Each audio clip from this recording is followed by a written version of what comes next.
bá dárúkọ yín fún gbogbo àwọn tí wọ́n ń wò wá nílé. Ok, orúkọ tèmi ni Rufai Abdulrasheed. Ẹni sọ French Fantin Benlé. Je suis l'assistant de l'imam de Porto Novo, qui est le président de l'Union islamique du Bénin. Kí ni jẹ́ bẹ́ẹ̀ ó kọjá pé mo jẹ́ aṣojú ìmáàmù ìlú wa ìlú Àjàṣẹ́bí tí wọ́n jẹ́ president fún gbogbo ìjọ mùsùlùmí ìlú Bénin ní àtòkèdélẹ̀.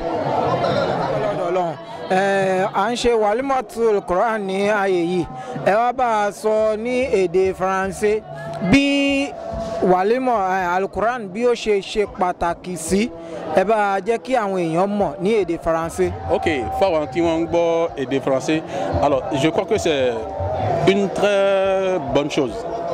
Et tout d'abord, le Coran est dans sa globalité. Le Coran, c'est notre vie. Le Coran, il est tout pour un bon musulman. C'est pour cela que je demande à tout un chacun de nous. Il est vrai que nous sommes en train de fêter le Coran.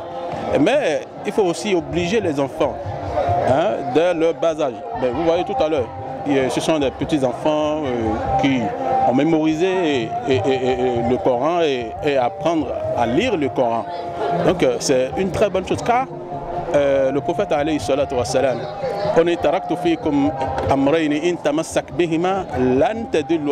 c'est-à-dire quand le prophète partait, il disait que je vous ai laissé deux choses et que si vous vous raccrochez à ces deux choses, vous ne vous perdrez jamais, c'est-à-dire le Coran et la sunna du prophète Mohammed.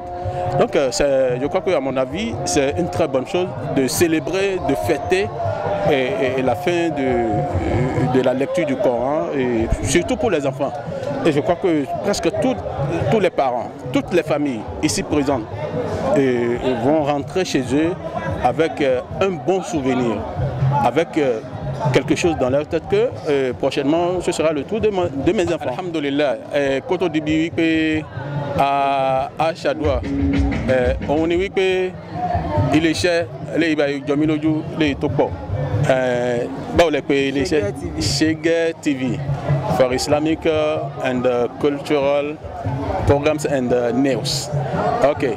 Ilé-iṣẹ́ náà ò ní bàjẹ́ nítorí pé ó fi hàn pé kì í ṣe Islam nìkan ni ẹ̀ ń gbé lárugẹ, ẹ̀ tún gbé nǹkan míì tí yóò máa jẹ́ nǹkan ìwúrí, tí yóò máa jẹ́ nǹkan àṣẹ báyìí ni Islam tẹ̀ rí, àṣẹ àwọn culture wa tí a tẹ̀ fọwọ́ dé tá ń ṣe nínú ẹbí wa, tá ń ṣe láàrin ìlú, àṣẹ òun náà ń bẹ nínú ẹ̀sìn. Ilé-iṣẹ́ náà ò ní jóná, ilé-iṣẹ́ náà ò ní jóná. Èyí táwa tọrọ jùlọ ni pé Ọlọ́run kó jẹ́ ká láṣẹ pẹ́ lórí ẹ̀ o. Ọlọ́run gbogbo ń ṣẹlẹ̀ sọ́tún ń ṣẹlẹ̀ sósì, Ọlọ́run má jẹ́ ká burú ṣẹlẹ̀ sọ́dọ̀ yín o. Gbogbo àwọn tí wọ́n gbé ilé-iṣẹ́ yìí kalẹ̀, Ọlọ́run bá wa bò wọ́n láṣìírí. Kò yí tó ẹ jẹ́ kí wọ́n máa ṣe lọ kó máa ṣe lọ. Ọlọ́run yóò bá wa ràn wọ́n lọ́wọ́. Ó ti bẹ̀rẹ̀ lórí ẹni tó jẹ́ director, ó kárí gbogbo àwa tá à ń ṣiṣẹ́, gbogbo àwa tí a gbé iṣẹ́ náà dání tá à ń ṣe. Àlàáfíà ẹ sáà kó olódìdí ibì kan fi wá bí, ẹ fi lélẹ̀ pẹ̀lú dáadáa, ẹ padà sílé pẹ̀lú dáadáa. Ẹni ẹ dágbére fún wọn ní máa ti wọlé.